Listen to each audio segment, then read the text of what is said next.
Telegram kanalga to'g'ri trafik tortish bo'yicha bu instruksiyada to'liq tanishib olasiz. Ya'ni oxirgi paytlarda Telegram kanalga umuman botga qanaqa qilib to'g'ri usul bilan masalan trafik tortish bo'yicha ko'p savollar keladi, ko'p noto'g'ri variantlar bo'ladi. Ya'ni qaysi ma'noda? Masalan, biz mana reklama kabinetiga kirib reklama qiladigan bo'lsak, trafik kompaniya orqali, misol uchun hozir eng klassik variantda ko'pchilik xato qiladi.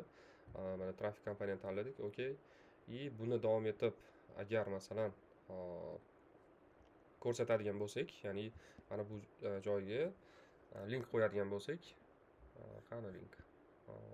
Hozir bir daqiqa. Bu yoqda sayt tanlab qo'yish kerak ekan. Mana veb-sayt tanlaymiz. Keyin bu klassik variantda, eski variantda bu orada ishlagan. Ya'ni masalan bu yoqqa Telegramni masalan kanalni qo'yib qo'yamiz, to'g'rimi? Nimadir kanal qo'yib bitta predprosmotr qiladigan bo'lsak, o'sha kanalga o'tib ketish kerak, to'g'ridan to'g'ri. Lekin bu instrument ishlamaydi, bu strategiya ishlamaydi. O'shaning uchun eng to'g'ri optimal varianti ikkita, misol uchun e'tibor beradigan bo'lsak, ikkita, ya'ni qaysi ma'noda? Lead kompaniya bo'ladi. Lead kompaniyada mana bu yerda kirib ko'rsataman. Hop, orada bir yoqqanman. Hozir lekin aktiv emas. Hop.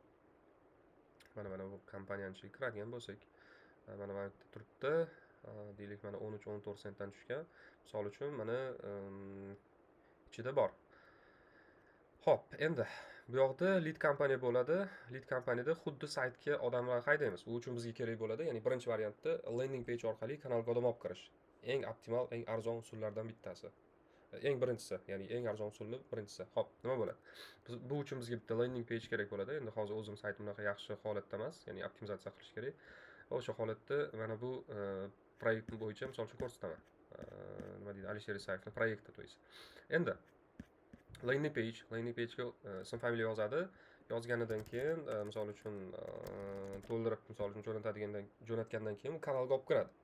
Bu bitta eng yaxshi usul hisoblanadi. Bunda ham arzon, ham yaxshiroq odam kiradi.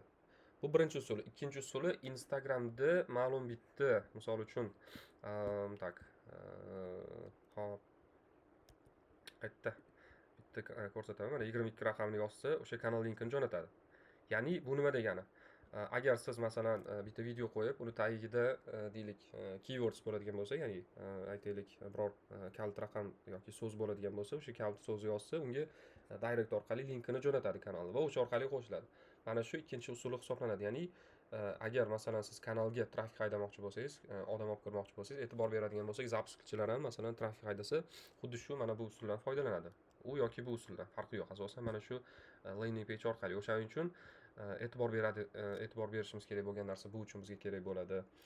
Landing page yoki avtomatlashtirilgan aytaylik Instagram kerak bo'ladi.